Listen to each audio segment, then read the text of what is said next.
All right, and welcome to the East County Prep Football Report. Dave, forgive me. I'm a little rusty, but fortunately, we have some veteran leadership going to join us today to kick off our coverage this season. It's not too early, despite what that calendar says. I mean, these dates, they were already getting earlier and earlier as the years have gone along, right, guys? And this year, we're ready to kick off the season in basically a month. So these guys have just started rolling over the last day or two, really. Before that, but officially the last day or two. Let's interview our guest. First, of course, Dave Dickens of EastCountySports.com, and I'm Ramon Scott. Joining us today, the head coach of the Valhalla Norsemen, Charles Bussey. Of course, he's back after 3.5 years.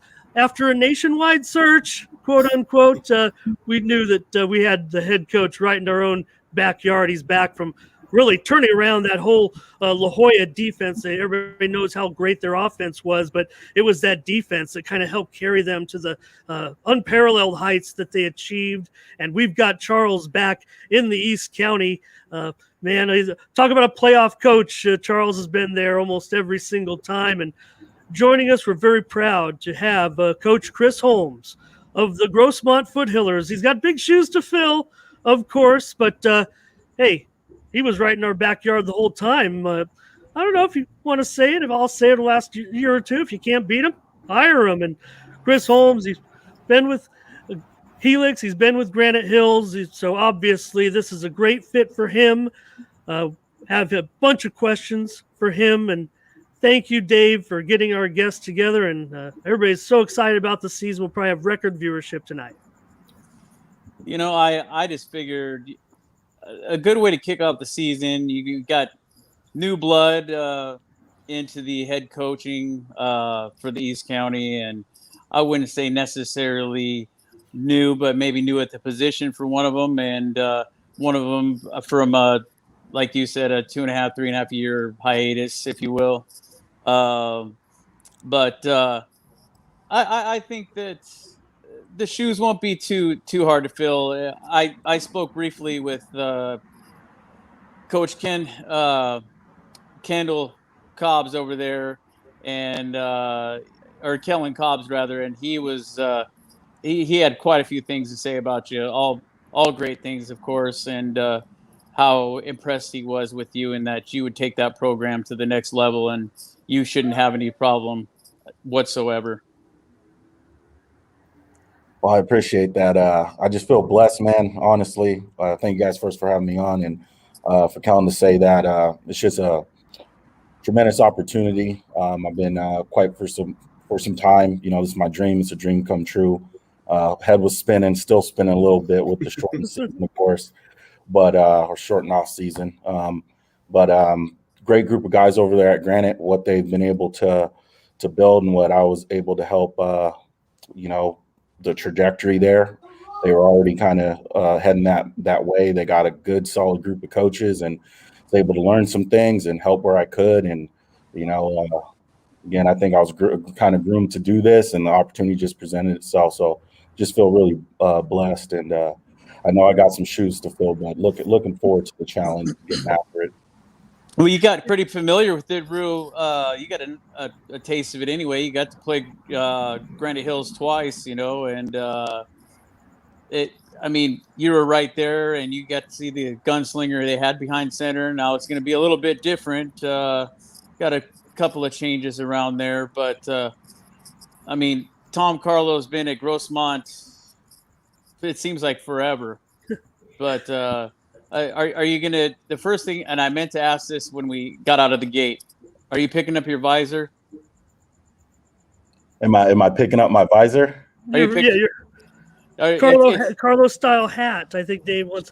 I teased Coach Holmes, Dave, before the show. I said, if you just hang around at Grossmont for 15 years and post about a 625 winning percentage, you'll be joining the likes of Coach Carlo, if you combine his record at Mount Miguel and Grossmont, and of course the legendary Jack Mashin. And then I reminded Coach Bussey, 10 years ago, my friend, you replaced Steve Sutton, another legend.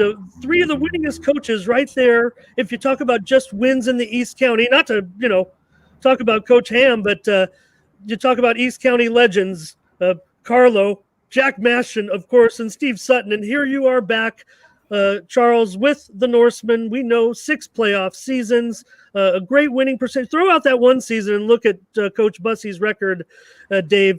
Charles, you came back from that La Jolla situation. Don't have to share with us. We want to know all the details about the last 3 years, but just tell us. You said you needed some family time. Maybe you got that. You fulfilled some things with La Jolla, and everybody's so excited that you're back. No, it was a good time in La Jolla. I needed to step away from being a head coach. I believe it or not, after doing it for 7 years, I really wasn't looking to be the head coach when I became the head coach. It kind of fell into my lap, and so I did the job. But over those years, it became a lot, and I just needed to step away. And Coach Roach and the La Jolla staff was nice enough to bring me aboard, and I had some great times there, learned some things, and helped contribute. And we were able to have a lot of success. They had some great players, and it was a lot of fun. But I'm excited to be back in the East County and back at the school that I continue to teach at, and have been there for 18 years and plan to continue to be there. So I'm excited to be back and try to rebuild a little bit of what we had before.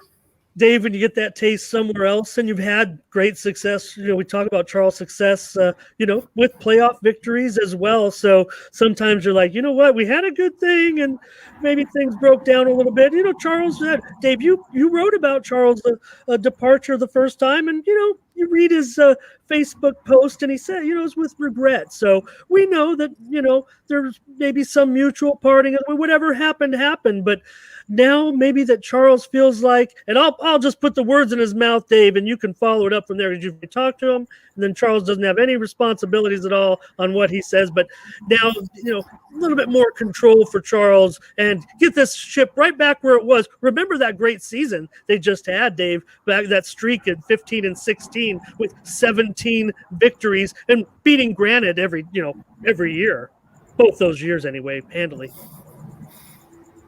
Yeah,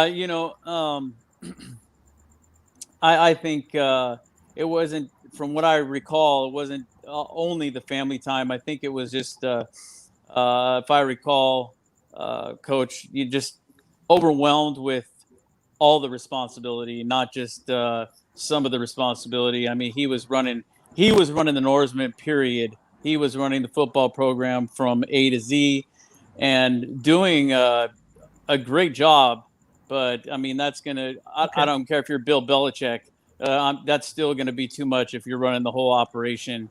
But I know that he was going to. The last time I talked to him a couple of weeks back, maybe a month back, he was just the next day. I believe you were going to meet with the players, meet with the parents, and he was going to kind of figure out the whole fundraising program and what direction they were going to go, and kind of who was going to participate and help him along the way. And that way it wasn't going to be just the Charles Bussey show. It was going to be, hey, we're one. Correct me if I'm wrong, Coach, but I think that's this time. Yes. I mean, again, it was a great 7 years run that I had before, and I had some great booster parents, and I had great coaches, and we had some success. But I mean, honestly, yeah, I was doing a lot, and it became a little bit much. And like I had mentioned, I hadn't really planned on being a head coach, so I hadn't really thought through. Even though I did it for 7 years, it was kind of, I don't know, I want to say fly by the seat of my pants because it wasn't necessarily that, but I hadn't really thought long term about how to build a long-term successful program that will last beyond when I'm coaching. That was probably the most disappointing thing. Was we had some success, had some success. Coach Sutton had some success before him. Coach Hostetler and Coach Ellen before him had kind of had Valhalla on the rise, and so I was just continuing that. But when I stepped away, obviously they had some struggles. It was disappointing to see that I hadn't built a foundation that could last beyond what I was doing. And so I'm hoping this time to build it in a different way that's maybe more sustainable for everyone. And Coach, how did that go? If you don't mind letting us know, you were going to meet with the staff, you were going to meet with the parents as well, and kind of develop that new support system. How did that go for you? I think everything's going great. I mean, we've had a number of parents step up already. and participate with ideas and networking and things that they can do. They were excited to hear my ideas and just to hear that I wanted to do some of these things. And so I think it was mutual, the excitement to do this together. And I think that's the best way, to have sustainable success is if we can do this together. So. Yeah, Chris is getting a lesson right here. It's not that he here's a little, let me try to tell the story as I see it right now, and Coach Holmes can kind of clean it up a little bit. So with all due respect to all the assistants that Coach Carlo had, as Coach Carlo resigned. We know he resigned. I mean, that's a fact. I mean, it was not, he resigned. So maybe those assistant coaches said, we love Coach Carlo. We're going to do our thing. The pandemic has been rough. We want to coach. We might find different paths or whatever. So Coach Holmes comes in, and all of a sudden we understand that he's got most of Coach Carlo's staff back. So was that a sell job? Were they just being very faithful to their man? Because that's what I would do. I would say, hey, we know Coach Carlo, maybe he wanted to continue. Maybe it wasn't the best fit. We're not going to maybe stay here any longer. But you know what? Coach Holmes comes in. We know Coach Holmes. He's got a great reputation. How'd you like to go get a head coaching job? Saying, hey, I've been with Helix, I've been with Granite Hills, and we can do this at Grossmont because look at the talent we get every year. And then first, you got to decide for the toughest thing, I would guess, for a rookie head coach is fulfilling that staff. So we've read where Coach Holmes, you got a lot of those guys back. Where does that stand and how's it gone? And if you do have most of them back, what a relief. Yeah, that's by far the toughest thing, man. But I think what I saw was just the guys who stuck around are foothillers. They're invested into this community and into this program. And that's what I said when I had my first meeting. It was still Zoom with everybody. I said, hey, anybody who's a foothiller, anybody who's had a part in the program and the development of these young men, if you want to be around this program, I want to sit down and chat with you. And that's kind of how I started. And the phone started ringing, text messages coming through, coaches telling me about certain guys. And I didn't turn anybody away. Anybody who wanted to, I did a full week. I was here from, bless my wife and my family for letting me have this opportunity. I spent a lot of time, almost 2 weeks worth of just meeting with the coaches because I wanted to make sure guys were around for the right reason. And after that 2 weeks, gentlemen, there's not a doubt in my heart that they are here for the right reason. And it's for the young men. It's about this community and it's about this school. It's a culture that is ingrained in them. And it's absolutely amazing. And yes, I was able to retain pretty much everybody. A couple guys did have some other things they wanted to do in their life, whether it was going, stepping away from coaching because of children or other commitments, or people kind of already put in motion going to some other programs. That was fine too. But honestly, it was few and far in between. And a majority of the guys came back. And what I will say is the energy. I just, whatever happened before is what it is. Sometimes you just need a new face. I think I am the right guy for the job. And I think I brought that energy that they were seeking. And I think that's what we're feeding off of right now. We know we got a big task ahead of us, but at the end of the day, we're just excited. And I can tell through the coaches, and it's translating into the players. It's that energy we got right now. Now, Coach, did you receive any information, or did you and former Coach Carlo, did you guys have a little chat, or did you talk about some of the? I'm interested in that because we've kind of heard from Coach Holmes in that UT article that although, as thrilling as the Foothillers have been, and look, there's no doubt. I mean, they were the most productive passing offense as a team, and they returned a lot of that offense. But we're going to bring it down just a notch, Coach Holmes, maybe. Come on, you can't slow it down too much. Cobbs, Kellen Cobbs can attest to this. I'm a very methodical. Let's huddle up. Let's out formation people. Let's use our personnel as our strengths. Let's control the clock. But I'm a product of Troy Star, and I was with Granite, and it's the way the game has developed. And if you're not developing with the game, first of all, you're not doing justice to these young men. it's all about their experience, right? So I've learned to adjust, and things that Carlo has done. And that, again, I'm not going to sit here and say I'm going to run a million plays in a minute, because that's not what I'm doing. But we have the ability to go fast, and we have our packages, and we can get up and we can no huddle you just the same as any other team can do. Again, we're not going to traditionally do what you've seen Grossmont do, but we do have the ability to huddle up and slow it down. Or if we kind of get you on your heels, then yeah, we're going to run some packages at you and quick game too. So and that's some things I did meet with Carlo, and he was just thrilled about seeing the program continue. He was excited about meeting me. I was excited about meeting him. Great football mind. Was able to pick his brain about some of the passing things that they're able to do.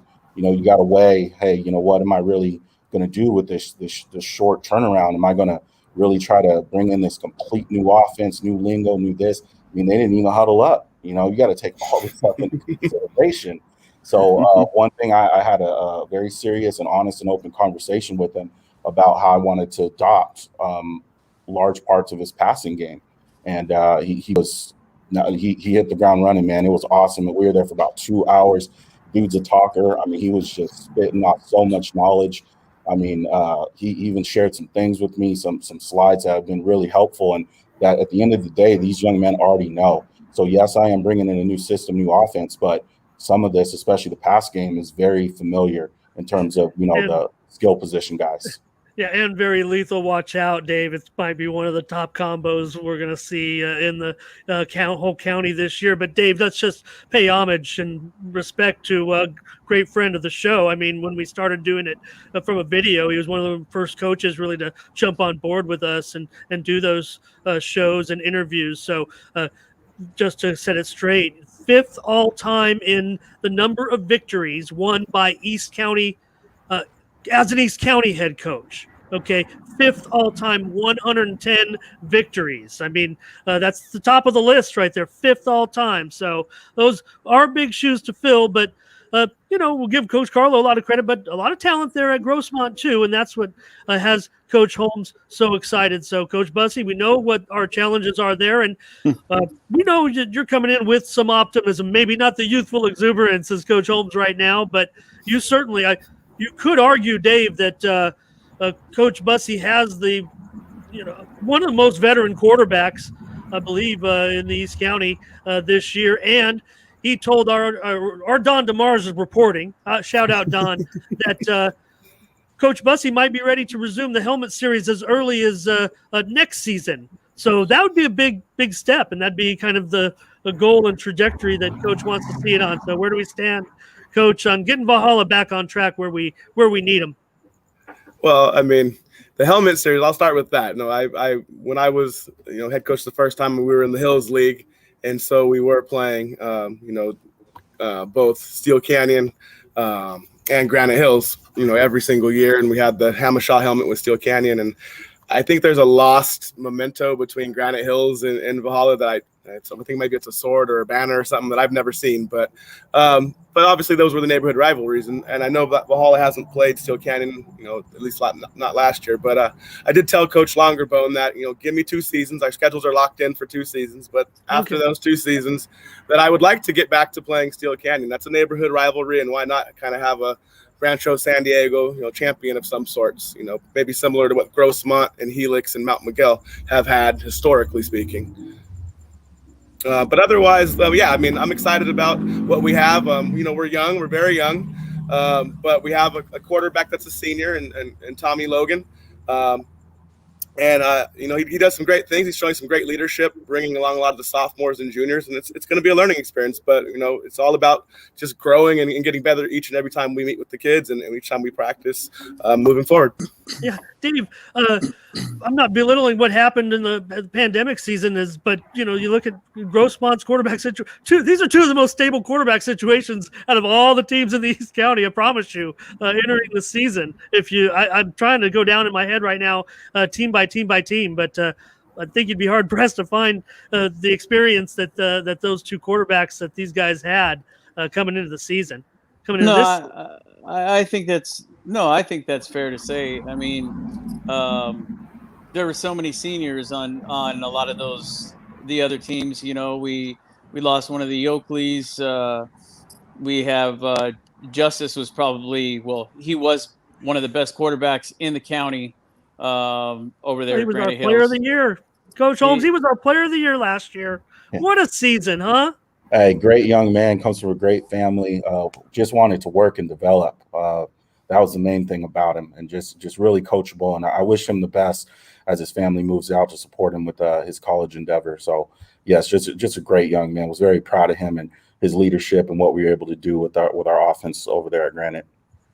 He was kind of the face of this whole thing, Dave. Justice for all of our league. You were going to say it right, because he almost represented us as football, East County football, the pandemic, and he just stood there with such pride and dignity every time he just explained to us about playing this, shortened season, and he just said it with such class and everything. He kind of pulled us through a little bit and motivated us, because it was tough. I promise you. Yeah, even with the show, that's what Ramon's getting at. I mean, some of the shows where you're looking for content, especially when you don't have people on the field. I think what started it was he put up some throws and some practicing and some working out that he did, and he put it up on his Twitter feed, and you could just see the dedication and the hard work that he and a couple of other, receivers from Christian, from Steel Canyon. There were several others as well. And he for some reason, just the type of individual he was, as not just as a player, but as an individual, he just had that passion and that drive. So he was able to kind of anchor everybody in. And from there, I was like, we got to get this kid on here, because that's exactly what you want. You want somebody like that to come onto your show and kind of enlighten everybody, and really get the season kicked off and get people happy about it, playing football again, get that positivity out there.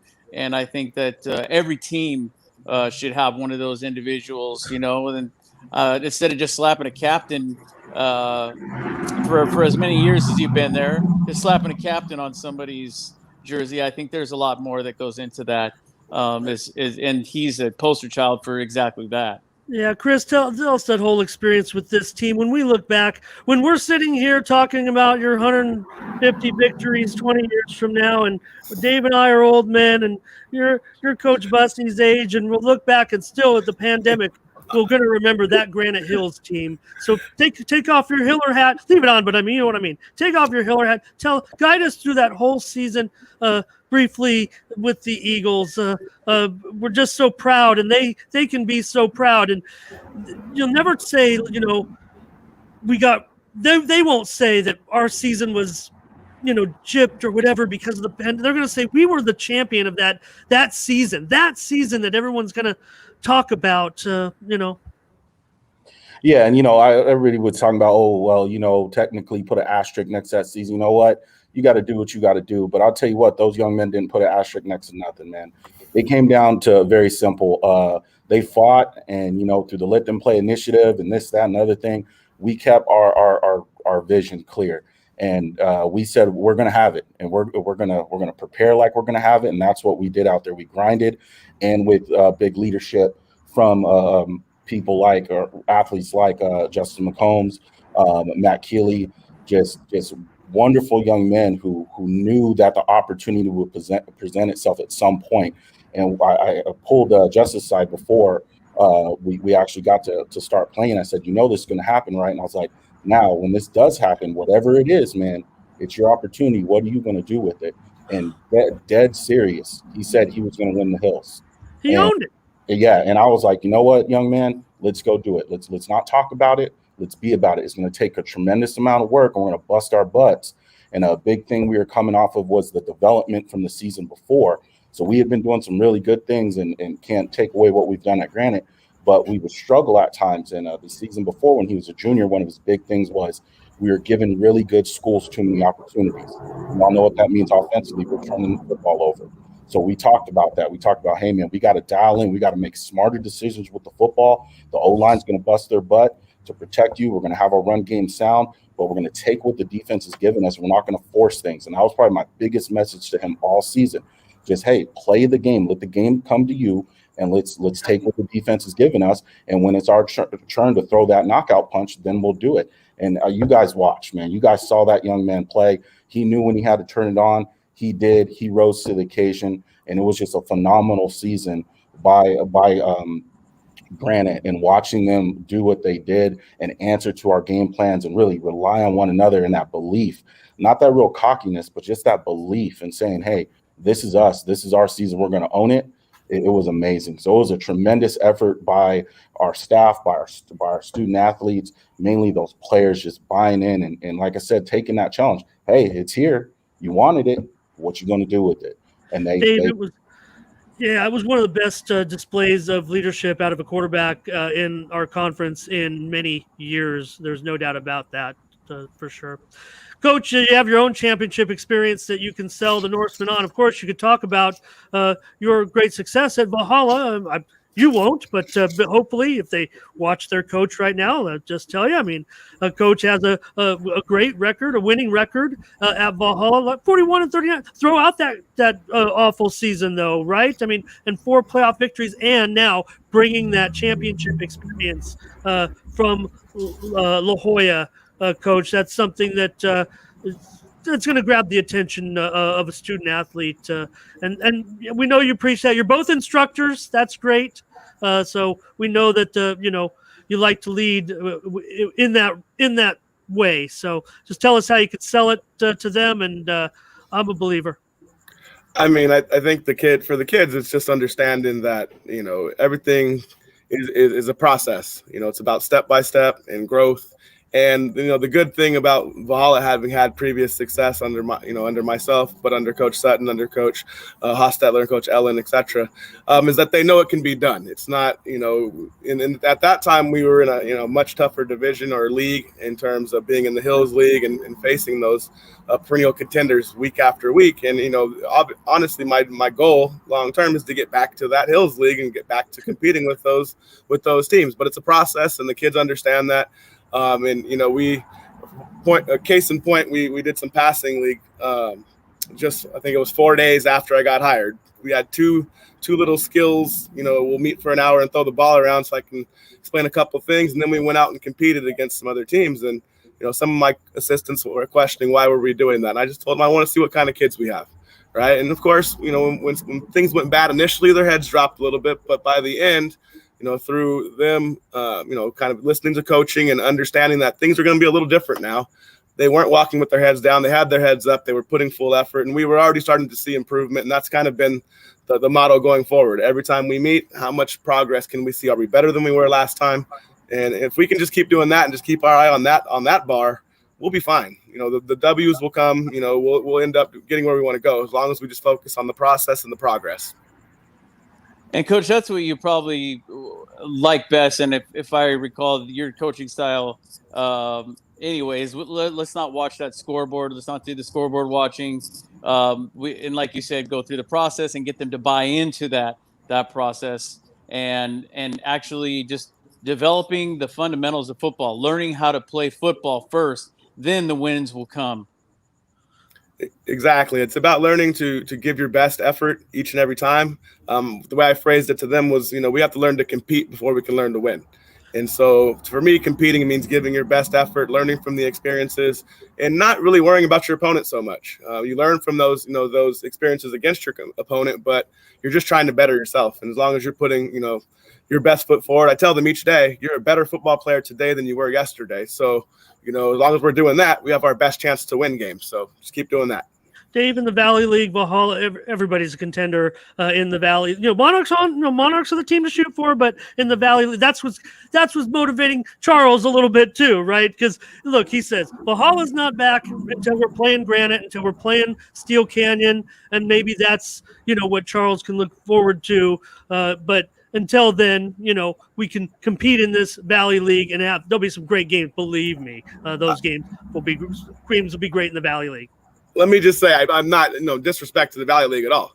it's the league we're in, and we're gonna go out there and compete against those guys. And those are great teams, and some of those teams were in the Hills League before too. So it's just a matter of where your program is at that given time. As teams shuffle around between those leagues, and so right now, based on our experience and our record the last 2 years, we're in the Valley League, and so that's where we're at. And so when I say I want to get out the Valley League into the Hills League, it's not to disrespect the Valley League. It's just the Hills League is where the championship teams are, the Division I teams. That's where I want to go. I think we all understand how this works now. It's all clear to us. Not like we used to do it way back when, but we all understand now. So, Dave, I don't know if you have any more. We want to wrap it up a little bit. I don't keep these guys too long. I kind of want to put them on the spot for all of our watch list guys out there that are watching all the Twitterati. They probably want some names of some guys that we can look for this season that maybe these guys have seen, and they don't want to. They don't have to give away the shop, but they can tell us about some of those star players that I've hinted at, Dave. Yeah, I just wanted to throw, before they got into that, I wanted to throw one more thing out there. And if that is going to be in effect and for how long is my question. As far as the academic waiver, as far as this season is concerned, I'm going to throw it at you, Charles. From what I understand, they're going to go into the season. Everyone is academically eligible. Now, 6 weeks into the season, we will have our first, or 6 weeks into the school year, we will have our first progress report. And at that time, anybody that has below a 2.0, has 2 Fs or 2 Us, or more than 2 Fs, I believe it is, or 2 Us, they would be ineligible. And so, at least for my program, we are excited to be able to give some kids maybe an opportunity that haven't been able to play sports in the past by saying, okay, rather than having to go get eligible, you're going to start eligible. But from week 1, we're going to be working on the path of, okay, now it's about maintaining that eligibility and maintaining the good grades. And if you're falling short before the 6 weeks, you're not going to be playing football. You're going to be, we're going to use the football as the carrot to hopefully get some of these guys that maybe didn't have the opportunity to, since maybe this is a fresh start, coming out of the pandemic, myself coming back, I'm seeing it as a new dawn for a lot of us, around the East County in terms of getting football going again, and getting school going again live. We know Charles' teams have had a lot of academic success. That's a fact. An award-winning team as far as performing in the classroom. So. Yeah, but I do, and then we'll wrap that up. I think that probably is one of the better ideas that they did come up with, is dangling that carrot, because they get a taste of how great it is to be on that field and to compete against those teams. I'll tell you what, they're going to bust their tail. They're going to do whatever it is possible. If they really are true athletes and truly love the game, they're going to do what it takes in the classroom as well. Hey, Coach Holmes, you mentioned learning under Coach Starr, and I'll fill in the blanks here. I know a lot of our viewers know, but you played under Coach Starr in college and then coached under him at Helix. And you talk about the up tempo, and you always made the joke about coming from a run-heavy high school offense, right? And he was the one that made you get into that passing game with your footwork and things like that. But just tell us, under Coach Starr, and look, I mean, everybody got excited when he came to Mount Miguel, and look what he did. He took an undersized linebacker and turned him into one of the best, most productive quarterbacks in conference history, and one of the smallest wide receivers you could ever imagine, and turned him into a record breaker. So, and we know he was already great for a terrific offense. So, what kind of magic does it take to do something like that? What is these? Those two guys were special talents, J.D. Laverdier, right, and Jaheim Allen Pompey. I mean, maybe they weren't to what the prototypical, but athletes like that maybe do come along only once every 4 years. But what makes a coach see a quarterback in a linebacker or something like that? Where does Coach Starr's talents lie in converting players into stars like that? That's one thing that makes him great, man, to be honest, is his ability to see things in young men that they might not even see in themselves. I've seen him do it countless times with undersized or not the prototypical D1 stature or whatever label we're going to put on him, right? It's just working with them and seeing something in them and just demanding excellence from them and helping them to believe in themselves. And he's a tremendous coach. He's a huge X's and O guy. He has a great way of teaching. I think that's probably his best thing, is he's just a tremendous teacher. And I think where he is really good at is helping young athletes understand the why, the answer to it. A lot of times we get these coaches who, if it's clinic, book, whatever, maybe they're just really smart, but it's more of an X's and O's thing. And that's not how everybody learns. And you got to really help a kid make a connection and understand why he's doing certain things. The why extremely matters. And I think that's what Troy is so good at, especially at the quarterback position, is helping them understand why they're making certain decisions. They're not just doing it because he said it. They understand why they need to make those decisions. And when you can do that, the game slows down for you. And now your talent, if you do have some talent, well, now it's really going to shine through. And I think that's what he can do. And Dave, look what happened the next season. Laverdier, whether on his own volition or at the urging of the coaching staff, turned into a running quarterback, a predominantly running quarterback. Now, granted, Alan Pompey was gone, but he was able to convince, I would guess. Now maybe JD made those decisions to take off running because, maybe the guys were a little not as sure-handed, but you certainly, have to be given the confidence that, and the fact that he was unselfish enough to do that. Even though he was doing the running, he could have easily said, "Look, I'm a great passing quarterback. Keep throwing this thing until the ball keeps landing on the ground." So that's what I was getting at, Dave. Yeah, well, we don't know exactly what was going on down on that field. There's different ways to look at it. There's different perspective on it.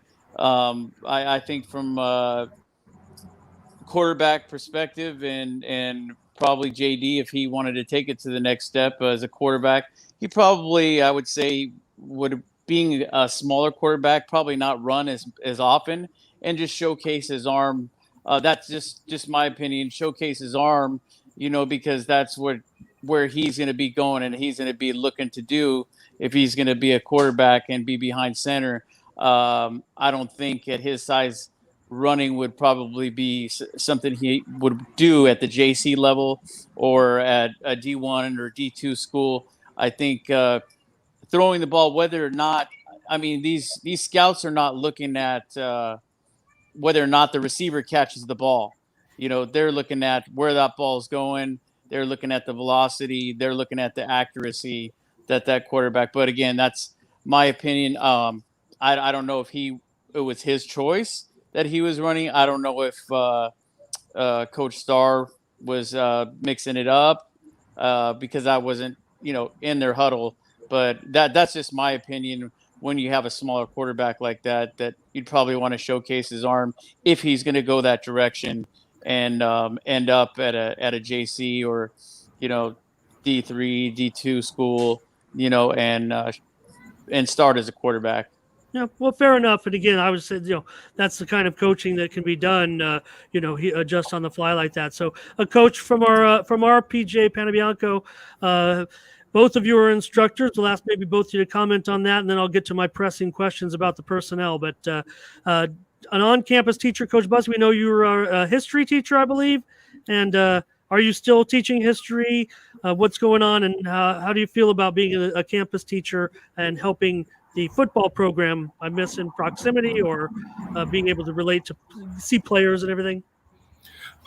Yes, my schedule for this year, I believe, is AP US History, Economics, and Government. But I do think it's really important to be an on-campus coach. When I left Valhalla the first time as a coach, and went to La Jolla, after a while, I did get the itch to want to be a head coach again, to feel like I could make more of an impact. And, the question arose, for myself, did I want to try to go somewhere else, or did I want to try to get back on campus? And I, had decided that I did want to be in the Grossmont, back on campus, which kind of limits me to the Grossmont district after being in the district for 18 years.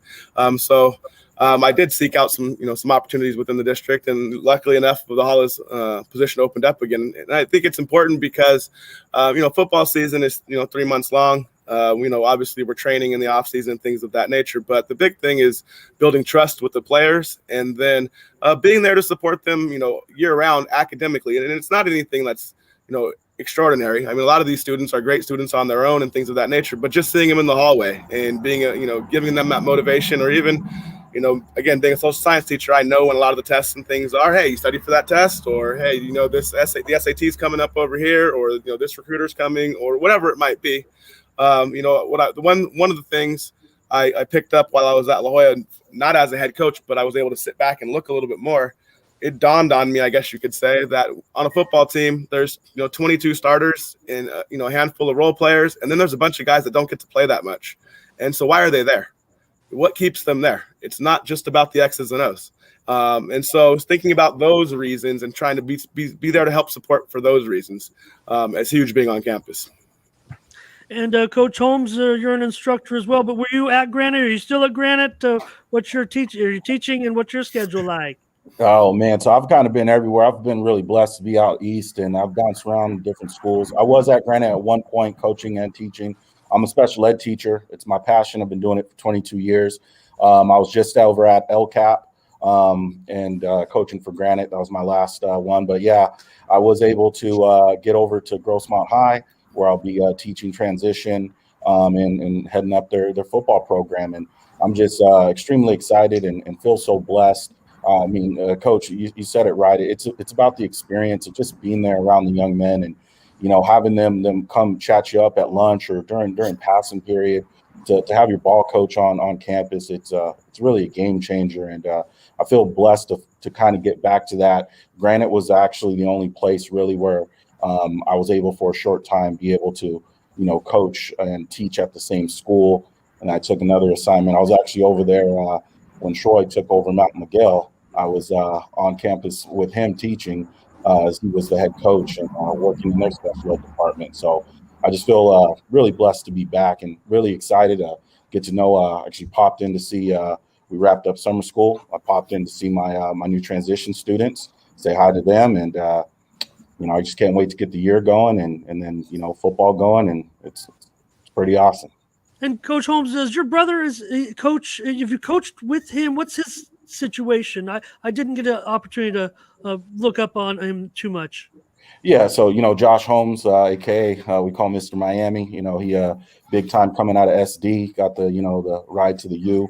He coached with me in I believe 2017. We had a great season. He did a tremendous job with the defensive line.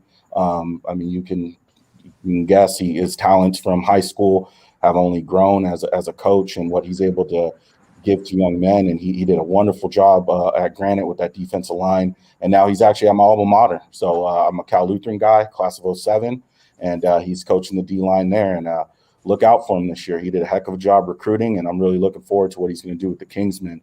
And they're changing up their defense a little bit, and he's excited about it.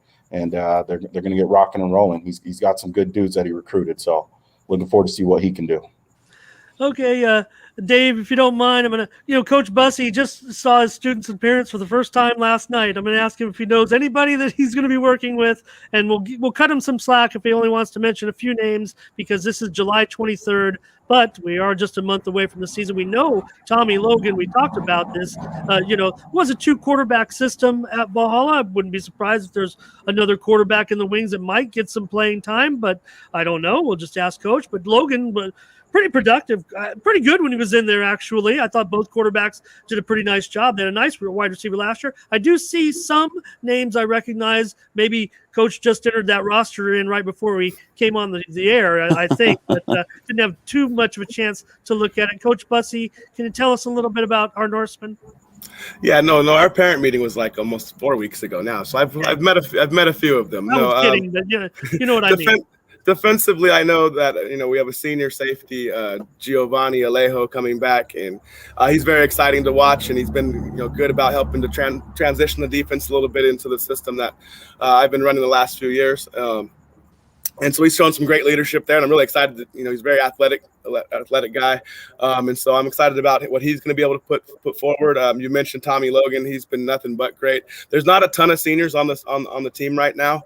And so the few that are there are really showing some leadership and some veteran leadership, and showing the much larger number of juniors and sophomores that are going to end up on the varsity team. Kind of the way that we want to get things done. And, the idea that we're transitioning from the previous staff a little bit, and so things are being done a little bit differently. And so rather than resisting the new, giving it a chance, understanding the why behind it, as Coach Holmes was talking about, and looking for that growth. And so those two guys have been huge for helping us make those transitions.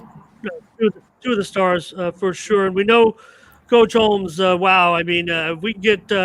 We know we had a great situation last year. We know maybe we're going to tone it down, but man, you got maybe the most explosive receiver and some good names. I mean, at least a dozen returning starters, I would think, on that team. Looking at the roster, Coach, what can you tell us? I feel blessed again to step into it. The young men, the senior leadership is tremendous. They've bought in, and it started with the weight room, and it went to the classroom, to the field, and it's showing.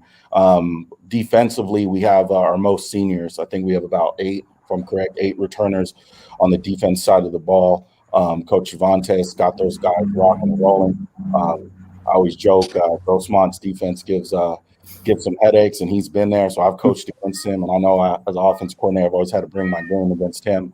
So I'm excited about what the seniors can do over there. Geo Burns is one of our big-time guys. He's a cornerback, but he's also one of our wide receivers. Got 2 senior linebackers, Ryan Odom and Brendan Saunders, who are going to be key components of really anchoring and being big-time leaders on that defense. I'm really excited to see what they can do, and how as an offense, as a team, we can kind of support both sides of the ball. Offensively, I mentioned Geo. He's going to be a two-way guy for us, but you guys talked about Trenton Giles. He's going to be a good dude. I like him. I think you're going to see some good things, good productivity out of his senior year. And then we have a couple other wide receivers I'm pretty excited about. Some of our slot guys. We call him Pudge, but it's Rodick. He's going to be a tremendous player for us. Yeah. I like him. He's a hard worker. He played baseball. Got to get out there and watch him play a little ball, and just excited. So we got some talent, but the big thing is leaning on these seniors, and from what I've got is that they're just buying into one another, and that's what it's about at the end of the day. And I tell them, man, if you guys buy into each other, all the outside noise, all the nonsense, good things will happen. If you believe in one another, good things can happen, and that's what we're pushing forward. Our motto this year is raise the standard, and it starts with us believing in each other. Dave, you talk about that offense last year at Grossmont, and we tout them as we broke it down statistically on East County Sports as the most productive passing off, the most yards of any team. Now, everybody talks about San Diego Union Tribune Male Athlete of the Year, Justin Brown. He's great. I mean, he was great on the quarterback, and he was a great baseball player as well with some power, and they had a great season. But maybe you guys, Coach Holmes, you were an opponent. I don't know if you broke down enough film to see. To me, I think it was about maybe 75-20, or you probably went back and watched all the games. It was probably about, what, 75-25, 67-33 with that breakdown last year with Brown and Giles? Yeah, I'd say that's about correct. I think they were trying to, what I liked about what they were trying to do, and a lot of schools did, even Kellen did it over there at Granite, just really trying to get, again, man, I couldn't imagine being a senior. That'd be my senior season, right? So the coaches who really saw for what it was, and just giving these guys an experience to have something to hang their hats on and a memory for the rest of their life in their senior year, that's what it was all about. I know Coach Carlo and his staff, they really did buy into that. So it was a good mixture there of getting both those young men opportunity, making sure that Brown, of course, could put something on film and enjoy his senior year, but also making sure that everybody was getting a chance to develop.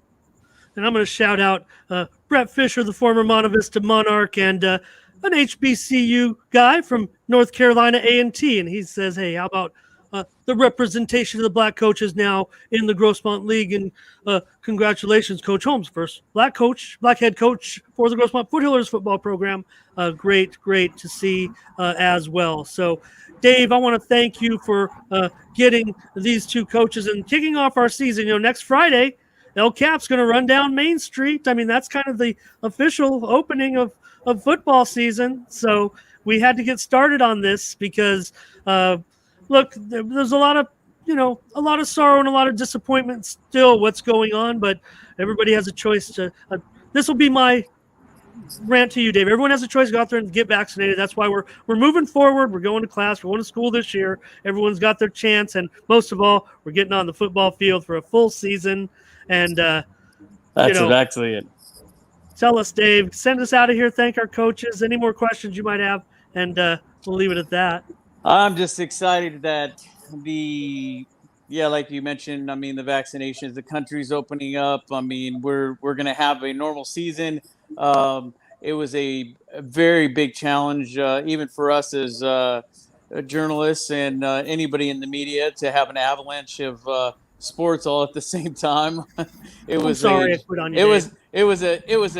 juggling act, if you will. But you know what? It was also it was a lot of fun, though. It did keep us on our toes. But to have everybody to be in their season now, it should be even better and get some normalcy back into the sports and get the kids in the classrooms so we can get our academics and our athletics put together and get these kids off to some good schools and start building these programs. And I'm sure you two coaches especially are looking forward to that. And I myself am looking forward to seeing both of you on the field with your teams and seeing what you guys can put together. It's definitely going to be interesting and a great adventure for myself as well. Yeah. And one last, maybe I made live. Maybe I shouldn't even mention the pandemic, right? But Coach Bussey, is there any requirements of student athletes at this point? We saw today an interesting story. A Minnesota Vikings coach was basically quit or fired because he wouldn't get vaccinated. Is there anything with students, athletes needing to be vaccinated or anything like that we could share with the public regarding the pandemic? One of the interesting things I've been asking my principal and my facilities manager what the requirements are, and it's kind of nebulous right now. Before we couldn't provide water, for example. They had to bring their own water. We couldn't provide water. I think now we're to the point where they have to bring their own water bottles, but we can provide water to refill them. So it's things like that. We're going to do whatever we're asked to do. Same as we was in the spring season. Whenever we'll find a way. We're out on the field, and so I'm not going to look a gift horse in the mouth. I'm going to be happy that we're getting to play football and get these kids out and getting them outside and getting them seeing each other and doing all those types of things, because that's how you keep kids healthy and growing as young men. So, amen, man. That's it, right? You hit the nail on the head, Coach. All right. We'll leave it at that. Thank you to Coach Bussey. Welcome back. Thank you. Looking forward to that. And congratulations to Coach Chris. Definitely shoes to fill, but if I were going to fill some shoes, I'd like to do it with the Grossmont Foothillers. That's for sure. Thanks a lot, guys, and thank you to Dave. All right. For Dave Dickens, I'm Ramon Scott. Thank you for joining us.